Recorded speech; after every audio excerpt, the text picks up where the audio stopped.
السلام عليكم ورحمة الله وبركاته. ازيكم وعاملين ايه؟ النهاردة ان شاء الله هنعمل لكم رز بلبن زي المصانع واحلى ان شاء الله ويعجبكم.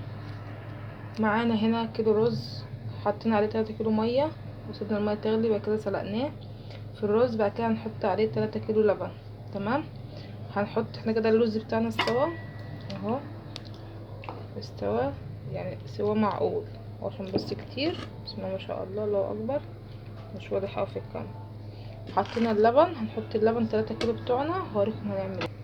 كده احنا حطينا اللبن بتاعنا كله اهو، كل اللبن هنسيبه يغلي شويه، فيه يتشرب شويه الرز منه، هو لسه كده الرز مستويش خالص. وهنحط بقى نوريك هنعمل ايه. حطينا 3 معالق نشا بالظبط على 3 كيلو، تمام، اللي هو 50 جرام. تمام. وحطينا 3 معالق برده كريم جانتيه دوبناهم في ميه. بس اول حاجه عملنا النشا، حطينا السكر اول حاجه كيلو ودوبناه. تمام. وحطينا سيبناه يغلي شويه عشان السكر يسيح. بعد كده حطينا 3 معالق نشا دوبناهم في حبه ميه صغيرين وحطيناهم. تمام. سيبناه لما يغلي. بعد كده حطينا 3 معالق كريم جانتيه بعد ما عقد النشا. حطينا 3 معالق كريم جانتيه وقلبناهم بحبه ميه صغيرين كانوا تقال، عايزين تضربوه بالمضرب تمام، وحطوه برضه كمان مفيش مشاكل.